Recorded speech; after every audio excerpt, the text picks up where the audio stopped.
চট্টগ্রাম কক্সবাজার মহাসড়ক ৬ লেনে উন্নীত করা হবে বললেন উপদেষ্টা ফজলুল কবির খান। এদিকে সিরাজগঞ্জে মাসব্যাপী বাণিজ্য মেলার উদ্বোধন এবং অবহেলায় রোগীর মৃত্যুর অভিযোগ, চিকিৎসককে গণধোলাই। সর্বশেষ জানাবো, নাগরিক হিসেবে আমাদের প্রত্যেকের অধিকার সমান বললেন মৎস্য উপদেষ্টা। শুনছিলেন সংবাদ শিরোনাম। পুরো খবর জানতে ভিডিওটি শেষ পর্যন্ত দেখুন। সর্বশেষ খবর পেতে চ্যানেলটি সাবস্ক্রাইব করুন। এবারে জানিয়ে দিব বিস্তারিত।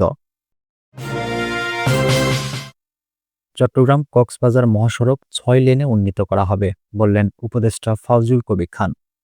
বিদ্যুৎ, জ্বালানি ও খনিজ সম্পদ মন্ত্রণালয় এবং রেল মন্ত্রণালয়ের উপদেষ্টা মোহাম্মদ ফজলুল কবির খান বলেছেন, চট্টগ্রাম কক্সবাজার সড়ক ৬ লেনে উন্নীত করার কার্যক্রম চলমান রয়েছে। তিনি বলেন, চট্টগ্রাম কক্সবাজার মহাসড়কে প্রাণহানি বেড়ে চলেছে। প্রাণহানির ঘটনা রোধে তাৎক্ষণিক ব্যবস্থা নিতে হবে। দুর্ঘটনাপ্রবণ এলাকায় সচেতনতামূলক রোড সাইন ব্যবহার করা হবে। সড়ক পুরোপুরি ৬ লেনে উন্নীত না হওয়া পর্যন্ত জনসচেতনতা বাড়ানোর উপর গুরুত্ব দিতে হবে। শুক্রবার সন্ধ্যায় চট্টগ্রামের সিআরবি কনফারেন্স রুমে এক মতবিনিময় সভায় প্রধান অতিথির বক্তব্যে তিনি এসব কথা বলেন। ফজলুল কবির খান বলেন, নগর উন্নয়ন শুধু অবকাঠামোতে সীমাবদ্ধ নয়, নাগরিক সচেতনতা এবং অংশগ্রহণও অত্যন্ত গুরুত্বপূর্ণ। চট্টগ্রামকে আধুনিক ও বাসযোগ্য নগরীতে রূপান্তর করতে হলে আমাদের অবশ্যই পরিকল্পিত ও অন্তর্ভুক্তিমূলক পদক্ষেপ নিতে হবে। চট্টগ্রাম রেলওয়ে হাসপাতাল প্রসঙ্গে উপদেষ্টা বলেন, রেলওয়ে হাসপাতালগুলোর অবস্থা বর্তমানে নাজুক। এই হাসপাতালগুলোর উন্নয়নের জন্য একটি সমঝোতা স্মারক স্বাক্ষর করা হবে, যাতে সাধারণ জনগণও এসব হাসপাতালে চিকিৎসা নিতে পারে। তিনি আরও বলেন, রেলওয়ে হাসপাতালগুলোতে আরও উন্নত চিকিৎসা সেবা দিতে বিশেষজ্ঞ ডাক্তারদের নিয়োগ এবং আধুনিক চিকিৎসা সরঞ্জাম সরবরাহের উদ্যোগ নেওয়া হবে। একই সঙ্গে চট্টগ্রাম রেলওয়ে স্টেশন ও অন্যান্য অবকাঠামোর উন্নয়ন ও স্টেশনের শৌচাগারগুলোর অবস্থা এবং রেলওয়ের প্রয়োজনীয় সংস্কার করা হবে।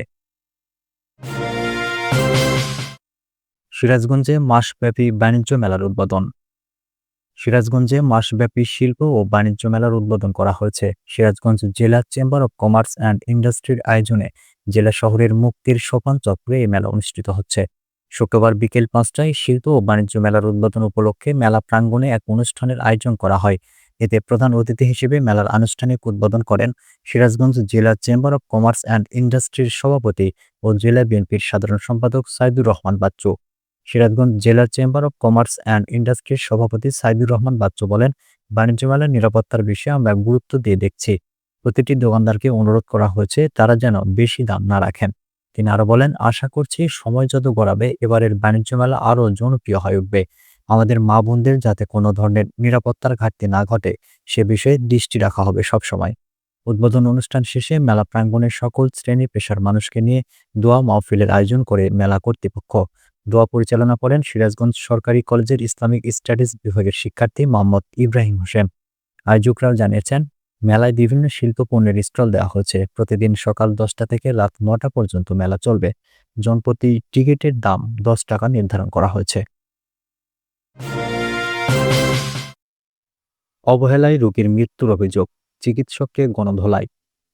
ভোলার 250 শয্যা জেনারেল হাসপাতালে চিকিৎসকের অবহেলায় এক রোগীর মৃত্যুর অভিযোগে ডাক্তার নাইমুল হাসনাত নামে কর্তব্যরত এক চিকিৎসককে গণধোলাই দিয়েছেন রোগীর স্বজনরা। শুক্রবার বিকেল 3:45টার দিকে ভোলা সদর হাসপাতালের প্রধান ফটকের সামনে এই ঘটনা ঘটে। পরে পুলিশ তাকে হেফাজতে নেন।